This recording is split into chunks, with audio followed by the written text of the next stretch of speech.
Welcome to Joint Effort with Des Moines Orthopedic Surgeons.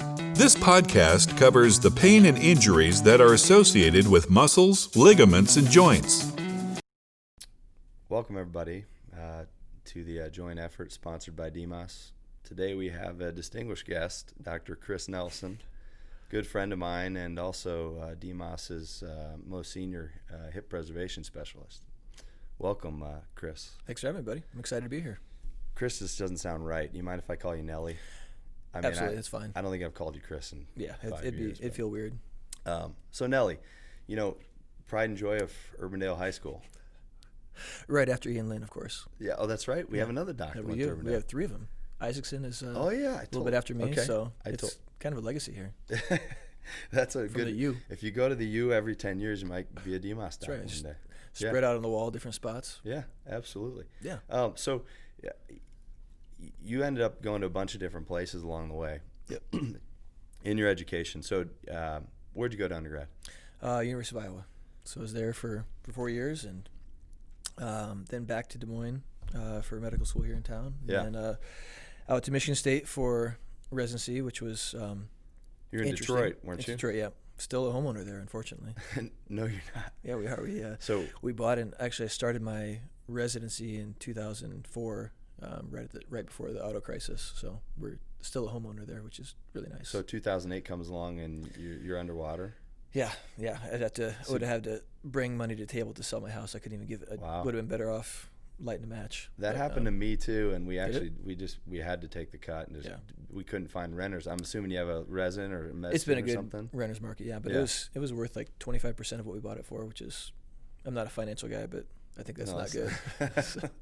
That's not good. So and so somewhere along the way in Detroit, you decided took an interest in joints, but specifically hip preservation. Yeah, that was I think good timing for where I was at in residency. It was.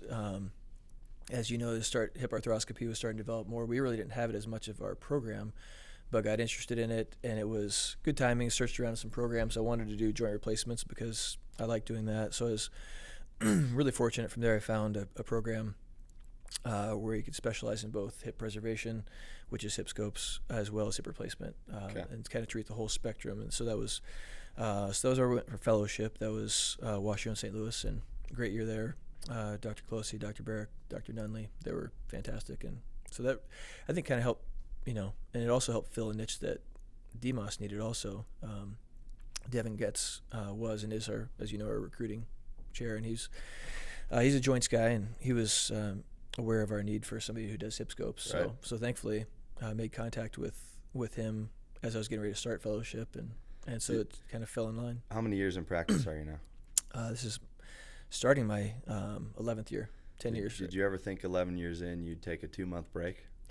Not intentionally, no. Yeah. No, that's been crazy. The COVID pandemic has affected everyone, some more significantly than others. Yeah. But it kind of got me to thinking, I know you're a big country music fan. I know you've been to a bunch of live performances, but we together have gone to the fair before. Yeah. You think the fair is happening this year? I'm a huge fan of the fair.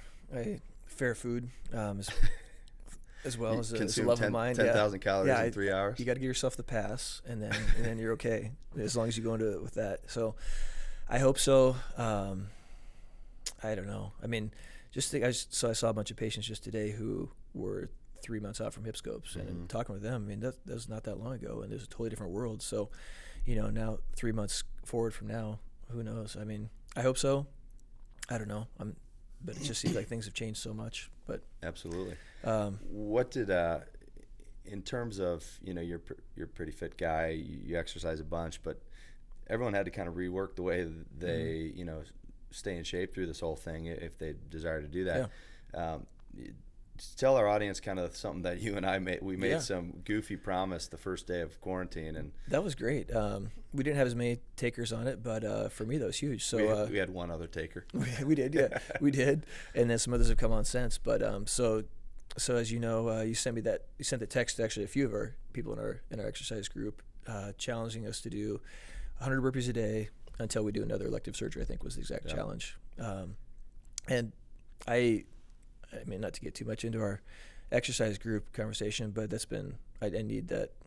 I think I'm someone to push maybe, a little bit, I need, right? and be pushed. I'm maybe a little bit soft, maybe a little weak-minded Your when videos, it comes to exercise. But you did the time-lapse videos for the first 10 days, and I couldn't stop laughing. Your two kids are like running sprints and doing push-ups. That was fun. Yeah. It was fun to get the kids involved, but for me, just having the goal of having to do the 100 burpees a day was good. So I give you credit for that. Kept me doing something. Yeah, I mean, I think it works for 20 minutes exercise, and burpee 25 is terrible, but then when you're done, you feel... Yeah. I mean, there was times when I knew that I had to be accountable to you, so I literally was the latest I started was 11:45 at night. I'm not going to let you let me down, I'm going to let you know. I do remember you saying, hey, I had a couple beers a night, but I'm still going to do my burpees. It was awful. You got to. But I mean, otherwise I wouldn't have done it though. So when you last stopped, how many burpees were you at? I'm still doing them now. I missed a day or two here or there, but it's a good thing to do until we can get back on. I the guess exercise we're routine, really not full force just yet. So hopefully we'll be soon. One of the other things during the quarantine, my hair kind of grows like a chia pet, and it gets after 4 weeks it's unbearable. So I don't know what you've been doing, but my wife took clippers to my hair twice, and it's incredibly uneven. It's actually part of the reason I'm wearing the hat today, because it's like this buzz cut / like new age, like short on the sides, longer on top. Like I think it's a new trend. I think actually I heard. Maybe, but I mean, Nelly, your flow looks beautiful today. Did you call your barber to your house, or how did this go? So my third year of medical school, my father-in-law has been a long time Flowbee users, which my wife told me about this, and I had to dig in. Which I pushed him off for a long time. So that was at that point. I think my wife and I had been together for probably. This is the machine that sucks the hair. This is suck cut basically. So vacuum. Do you set your length and it just? Yeah, I mean it's so I needed I was leaving to go on a rotation as a medical student, and I needed a haircut. So he finally swooped in. Timing was perfect. He said, "I got you covered." So I gave in and did it, and then so for probably about 2 years ago, I used the Flowbee, which I describe my hair as maybe barely adequate. Is probably about no. But I don't think that's fair at all. But for a while I started going over to Scissors and Scotch mainly because I heard that's where Nick Sullivan, who everybody knows that Jason's brother has the best hair in town. So everyone's just trying to live up. Yeah. I'm the brother with the bad hair, unfortunately. But so yeah. Well, I had to go back to the Flowbee. That doesn't surprise me, Nelly. One of the first stories I remember of you and I kind of hanging out and stuff, New Year's Eve, like 4 years ago maybe. When you're a guest of someone at their house, you say, "What can I bring?" And normally it's like a pasta salad or it's a veggie tray. And Nelly says, "I got the protein, guys. Don't worry. I'm working on sous vide filet." And Susie and I had to look up how to spell sous vide and what it even meant. And since then I realized you take an interest in you do a little bit of cooking. I like to mess around with it. Yeah. Yeah. I'm definitely not a good cook, but I like to mess around with it though. Well, I think that probably your hobbies, you take the same kind of intensity to your hobbies as you do your career, and that's a huge compliment from me, to be honest, because you find a different way to do something, and you learn and you master your craft, and I think hip arthroscopy, as you said, the advent of it, and it's only been popularized 15 to 20 years in the United States, right? So you basically decided right away that this is an interest of yours and learned about it. And so we're here today to discuss when someone has hip pain, and particularly we're talking about someone that doesn't have arthritis, right? The young adult or even the middle-aged adult. So tell me, what are different kinds of, let's start with this. What does hip preservation mean? You hear that a lot. Sure. What does that mean? Yeah, I mean, so I think the easiest is to compare it to, most people know what hip replacement is, which is when we literally are taking out the patient's ball and socket and replacing it with metal and plastic. So that's a hip replacement. So hip preservation surgery is something short of that, where we're preserving their native hip joint and ideally their own cartilage if it's in good shape. So, which is probably the main consideration when we're considering someone is a good candidate for hip preservation surgery, as you know. So hip preservation surgery to me is any type of surgery done on the hip where we're returning them back to their a high level of function and preserving the native hip joint without replacing it of some form. Initially, it came along and was popularized in Europe as more of an open procedure, right? Right. You did an open hip disarticulation where you pull the hip out of the socket and you can do things in an open fashion. But yeah, Dr. Gons. Yeah. We did some of those in fellowship, which is interesting. Actually, I did a couple in Carroll, Iowa, which is where I started in practice. That was interesting.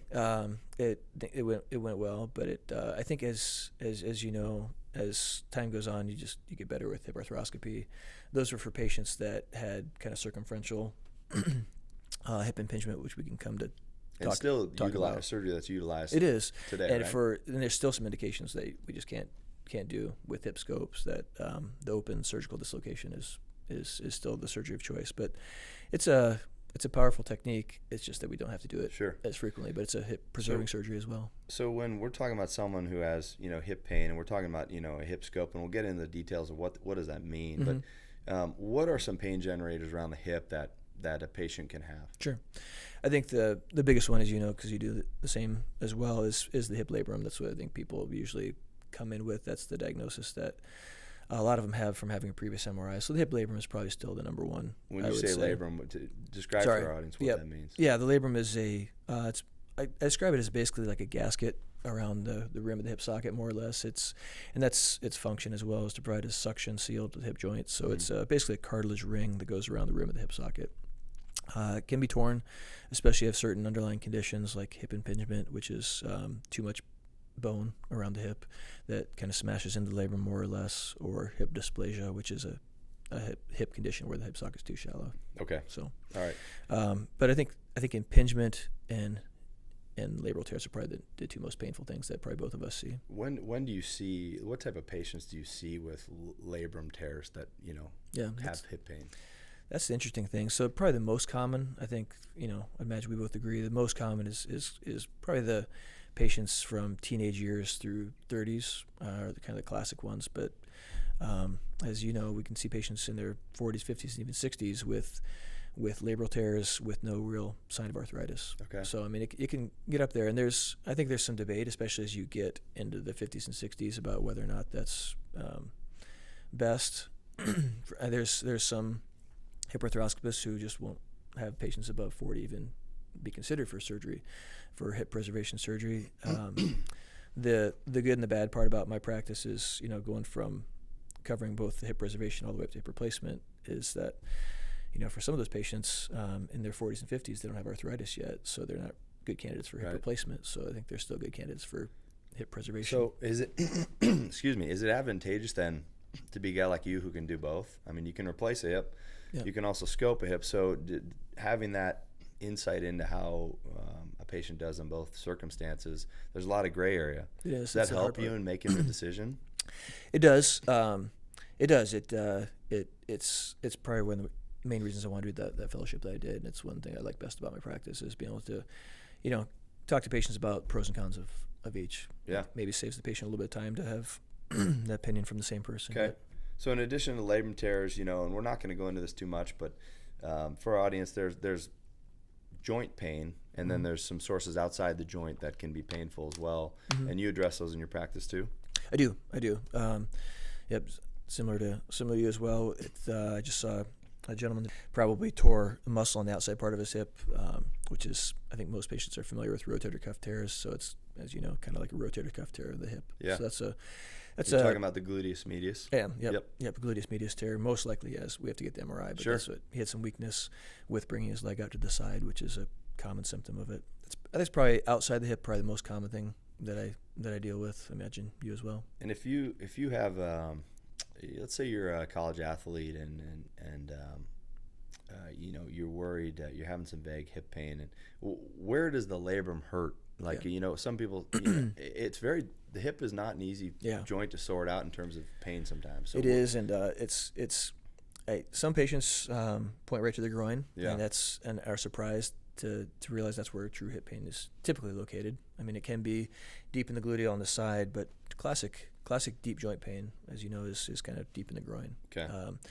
I think, and frequently it is still muscular. I think the labrum, we start to get more concerned about the labrum when the patient has rested, frequently gone to physical therapy, treated the quote unquote groin pain for appropriate amount of time, and it's still there. We're not getting better. So that's. So what's your threshold? You see someone who just started having hip pain, you're putting them through how much, therapy? How long are they waiting to get an MRI if you're concerned? Yeah. So both of us probably see the patients after they've already been through those, which is how they frequently end up in our practice. If somebody, walked into my office and their hip just started hurting a week ago and they hadn't done anything yet, I would probably start them out with rest for at least, 2-3 weeks of any painful activities, probably some physical therapy.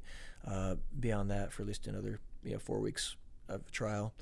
And as you know, that kind of depends on their pain too. If it's somebody who's just, non-functional and on crutches, then it's a different story. But for the patient who can mostly function, I'd probably start off with, a good 2 to 4 weeks of conservative treatment before we move on with an MRI.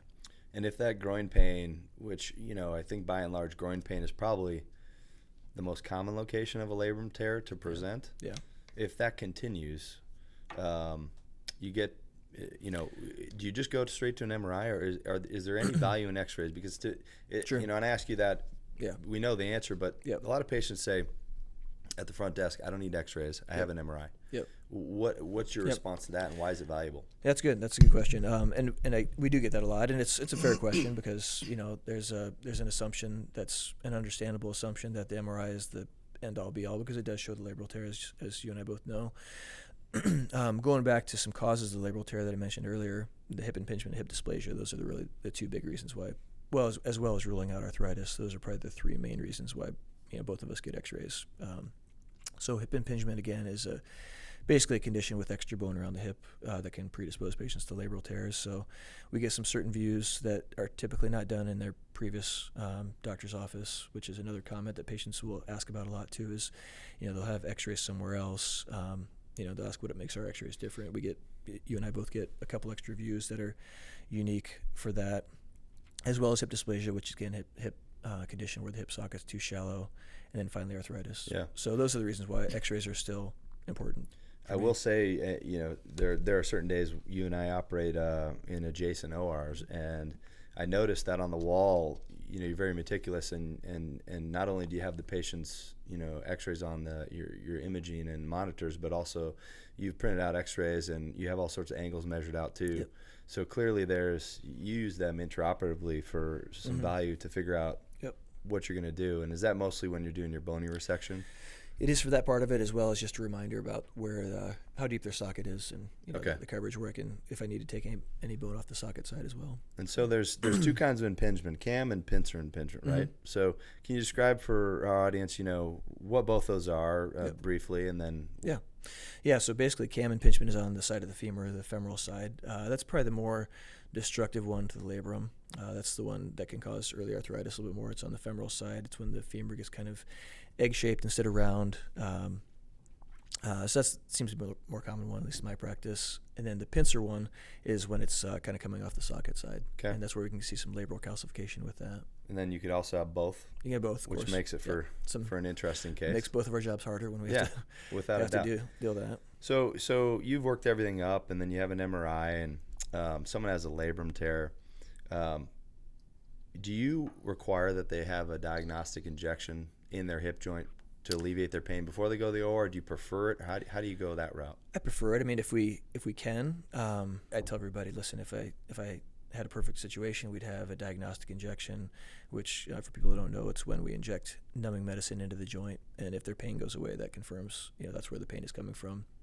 Which in a young person is basically, it's the labrum instead of something else. But I don't force it on.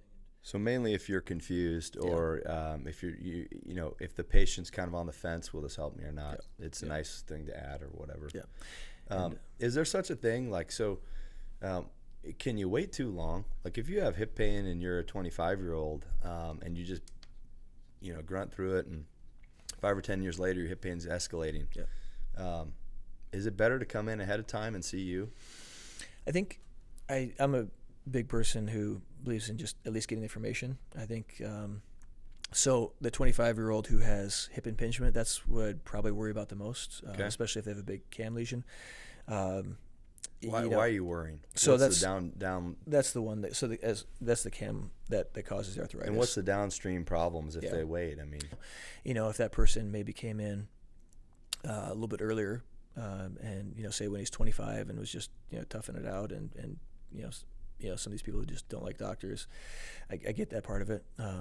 But if we can catch it early enough, then we can number one, improve their quality of life, through the rest of their 20s and 30s by fixing their labral tear. But two, if we can shave down that extra bone, that we take away that hip impingement, it prevents their, or can at least extend their chances of getting arthritis in the future, and then, avoid having hip replacement when you're in your 40s or sooner. So is it fair to say in your hands that you aren't doing as much open anymore and you're doing more arthroscopic through small incisions? Yeah, exactly. It's probably been 6 or 7 years since I've done an open one, and Okay. now I think both of us probably just do all arthroscopic. And you can address everything we've been talking about through the scope for the most part. We can on that side. Now, the one thing that we don't have anybody in Des Moines that does is hip dysplasia surgery, as you also know. So we send patients to Iowa City for that, and or St. Louis, which is where I trained. So I trained on that procedure in St. Louis, but did not bring it into my practice because I think it should be done at a university setting. Yeah, pretty involved recovery and things It like is, that. yeah. So that's an open procedure, and that's basically just correcting the patients with a shallow hip socket, which is the hip dysplasia. Well, we've operated a few times together, and your visualization is something to aspire to. I mean, you can see everything beautifully. You do a phenomenal job through the scope, and it's interesting because 10 years ago in residency, sometimes you could barely get in the hip joint. Yeah. You got there and you could look around, and then the evolution. Can you talk about kind of the evolution and how how in your practice you've expanded the things you can get to through the scope? Yeah, I think it's part of it. One thing at DMOS, all of us have our niche here, so I think part of it's is practice. I mean, and get more depth with that. There's been some newer techniques as well, especially with the hip labrum, as you know that when they first started, even 10 years ago, probably more patients. Well, maybe time goes quickly.